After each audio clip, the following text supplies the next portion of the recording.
What's going on, guys? It's your boy John the Liquidator coming back with another video, and it looked like Kevin Stefanski is speaking to the media after another loss. Guys, for this one here, we got to go all the way up to Cleveland. Let's get it. Let's go. Like my man Junior. For real? Somebody call me Junior, too. When I pulled up, I thought you was Junior. I got put on my face. Stop right here for me. Go on and fill in. Go on and fill in.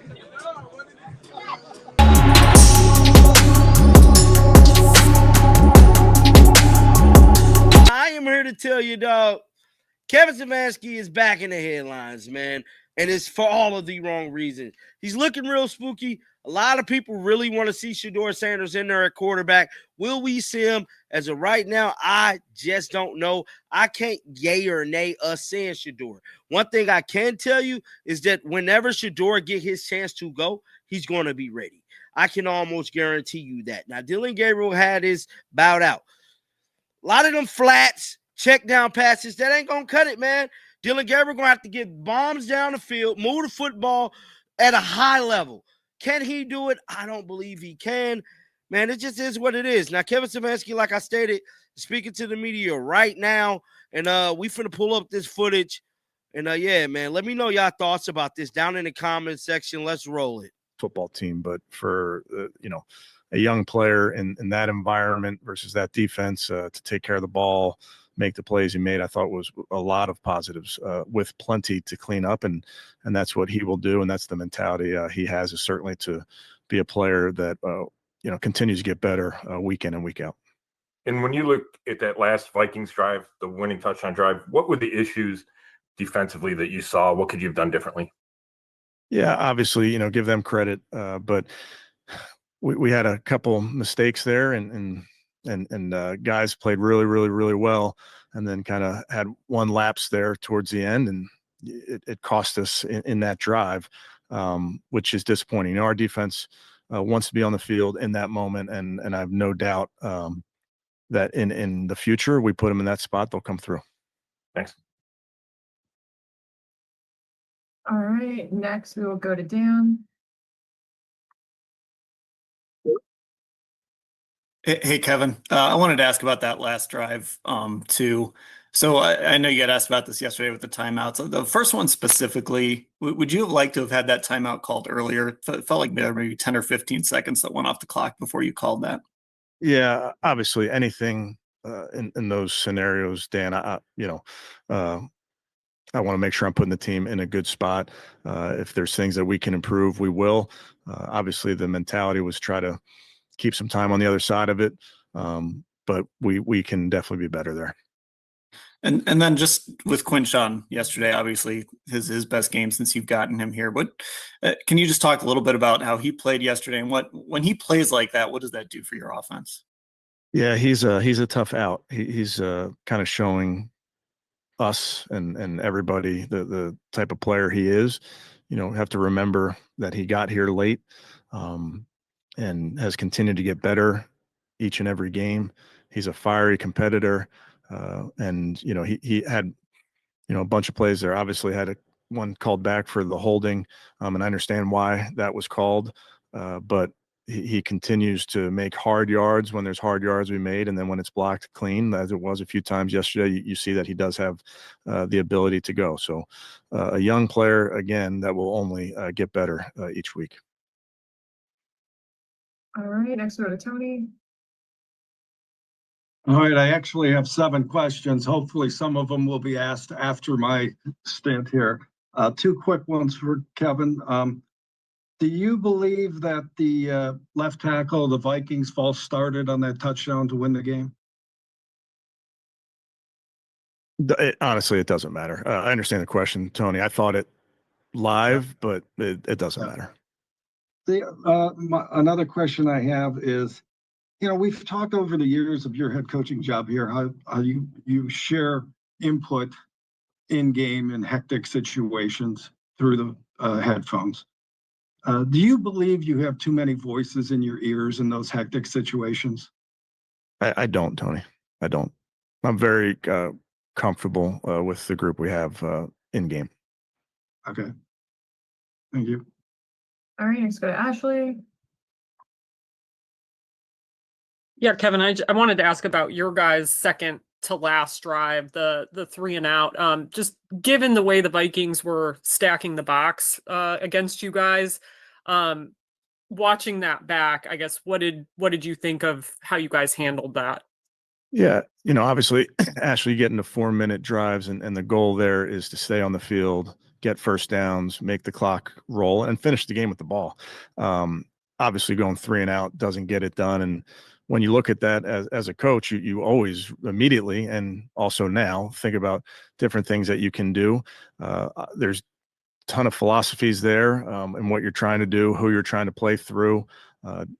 If you want to have risk involved and potentially use the quarterback there. So there's all sorts of things that we can do in that situation. And anytime you come up short, you always think about putting your players in position to succeed. So frustrating to not gain yards on that first and second down calls, and then frustrated obviously to come away with an incompletion on third down. But we'll teach off of it. We'll learn from it. And then I wanted to ask about David because I mean, stats wise, this was his best game. I guess how important was he and the performance he had in terms of what Dylan was able to do? Yeah, obviously we ask a lot of Dave in the run game, and certainly in the pass game as well. I thought he had some good moments out there in the run game, straining versus a very, very good Vikings defense, and then come up big in the red zone there in the middle of the field. I thought was a nice outing by Dave. All right, next we go to Jeff. Hey, Kevin, I have 2 questions. One, on those timeouts, did you think of consider not using them since the Vikings were down to 1 timeout and just forcing them to end up kicking a field goal as time was ticking off? Yeah, obviously, Jeff, you think about all those things in those moments. Obviously it didn't work out for us how we wanted it to work out, both in the result of the game and, that drive itself. So you're always thinking about different ways you can do it, but we trust our guys to come through it, but we didn't come through as a football team. That's players, coaches, that's offense, defense, and special teams. And then secondly, did Dylan Gabriel show you enough that maybe he can start throwing downfield more to Jerry Jeudy and the other wide receivers? Yeah, it's always a product of the game you're in, Jeff. I would tell you, we have a lot of faith in Dylan and our pass receivers, whether that's from the wide receivers, tight ends, running backs, you name it. We have a lot of confidence in our guys. So it's just very dependent on the team you're facing and what they're doing in the back end. Thank you. All right, next we go to Fred. Yeah, Kevin, a little bit on the wide receivers. I mean, going in, I think the very end of the game, you got a catch or two, but only 5 catches for the wide receivers. I mean, how can you get them going? It seemed to be a big difference. You got 10 catches out of your tight ends, but on, the difference in the game, you see the Vikings wide receivers making plays all over the place, and you're limited to 3 or 4 catches. Yeah, I think it's so game specific, Fred, but we obviously believe in our guys, and we have to find a way to be more explosive and obviously stay on the football field so you can score those points. And our wide receiver room will factor into that. So it's every game is different, but we have total trust in those guys. All right, next go back to Scott. Hey, Kevin, on the last play of the game, besides Jamari breaking that tackle, like what needs to happen there for you to get a shot at the end zone? Well, yeah, like you said, trying to get the ball out of bounds, figuring you like your chances throwing the ball in the end zone from the 25 better than you do from the 50. Good play by them. Felt like we had a decent chance of executing there, but you got to say good play by them. I mean, looking back, does it feel too risky that you don't get a ball thrown into the end zone there? Yeah. Again, it's a risk reward in all these type of discussions and decisions that you're making, Scott, whether, you take that Hail Mary from the 50 or from the 25, you're taking a risk in what you do. And is the plan to get Cam ready to start at left tackle next week? Yeah, we'll work through all those type of things the next couple of days. Thanks. All right, next we'll go back to Dan. Yeah, Kevin, a question about Dylan and kind of his workload. How much did the circumstances of last week, only having 2 real practices and having to travel to London, how much did that dictate kind of what you could ask him to do? And will a full week of practice, will that mean that you can maybe put a little more on his plate this week? I would say it's very game specific, Dan, in terms of the opponent and who you're facing and what they do and how they do it. Obviously, the week last week was unique. I thought that Dylan and the guys handled that fine. I don't think that had anything to do with the plan and those type of things. They were very prepared, but I think it's very specific to your opponent is probably the biggest thing. Thank you. All right, we'll go back to Tony. Okay, I only got 2 left, so go through them real quick. In preseason, Gabriel was very good at converting 3rd downs. Yesterday, you were 3 of 15. What do you attribute that to? Yeah, I think each one you can probably talk through, Tony, and it's a combination of things. But I thought by and large, he was getting through progressions. There's things that I know he can do better that he knew when he's walking off the field.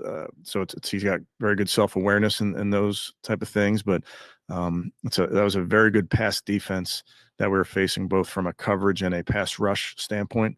So I thought he did a good job of taking care of the football, moving in the pocket when he needed to. But bottom line is you have to try to find a way to stay on the field. And a lot of times it's your ability to be efficient on 1st and 2nd down and put you in some manageable 3rd downs that will allow that. All right, and this last one falls into the category of who cares at this point. But was anyone on the sideline aware that the 51-yard field goal caromed off the cable? I was not aware. I'm not sure if anybody else was. I was not aware. All right, thank you. All right, we'll go back to Ashley. I know you talked about the receivers as a whole, but just with Jerry specifically and these handful of drops he's had, including the one yesterday, like, is there anything that you're seeing with him, like technical there or anything? Is it just a weird stretch for him right now? Just with that part specifically. Yeah, nothing technical, Ashley. Jerry continues to be our best wide receiver. We have to find ways to get him involved in the game. Having said that, he's a leader on this team. He will do anything in his power to help this football team, and I'm excited about the future for Jerry and this offense. But obviously, I know he wants to do more, and we want him to do more. All right, we'll go to Spencer.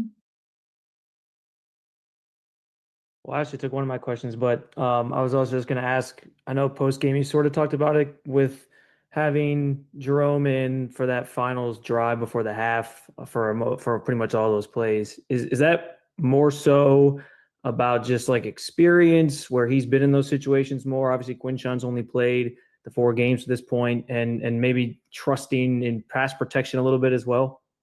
Yeah, when you get into 2-minute drives and you're playing at the line of scrimmage, obviously we have a veteran in Jerome that we trust in the pass protection game and the run game, pass running routes, etc.